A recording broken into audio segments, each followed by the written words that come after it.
Let us take the next colligative property, that is depression of freezing point. Freezing point is the temperature at which its liquid and the solid phases have the same vapor pressure.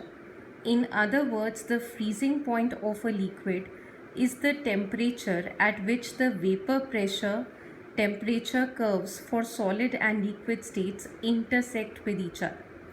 Now, what does freezing mean? Freezing means converting liquid to solid.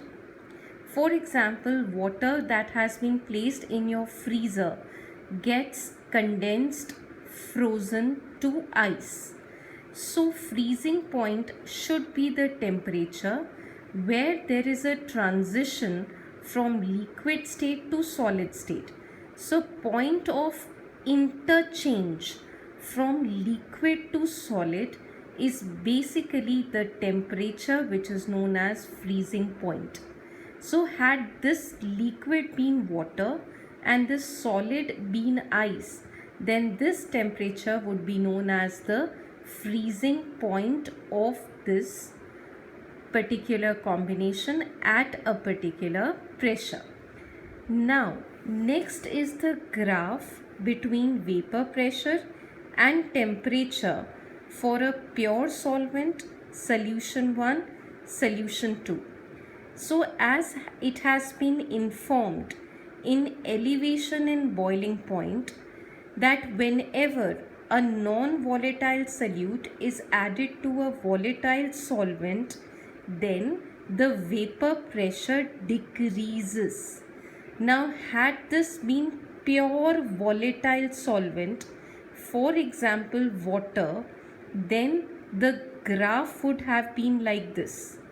As soon as you place a non-volatile solute to it, for example you put sugar or you put salt into it, then the vapor pressure decreases.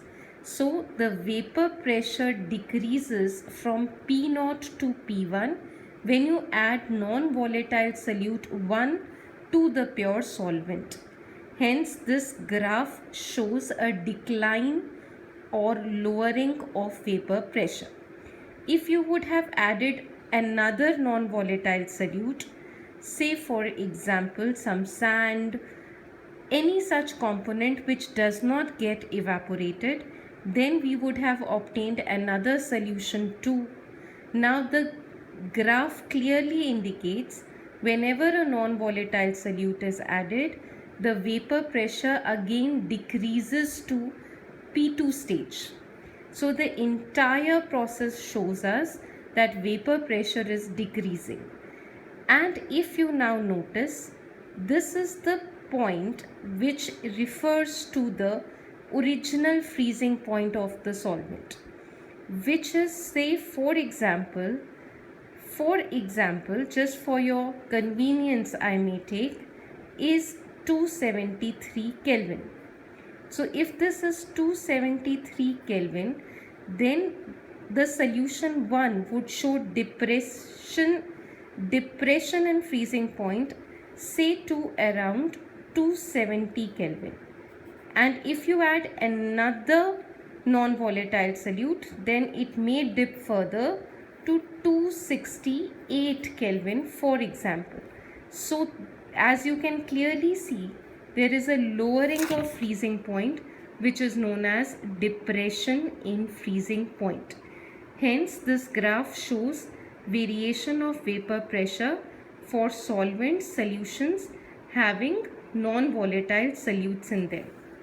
Now mathematically they can be represented as delta TF is directly proportional to molality and delta TF is equal to KFM. Now what is KF?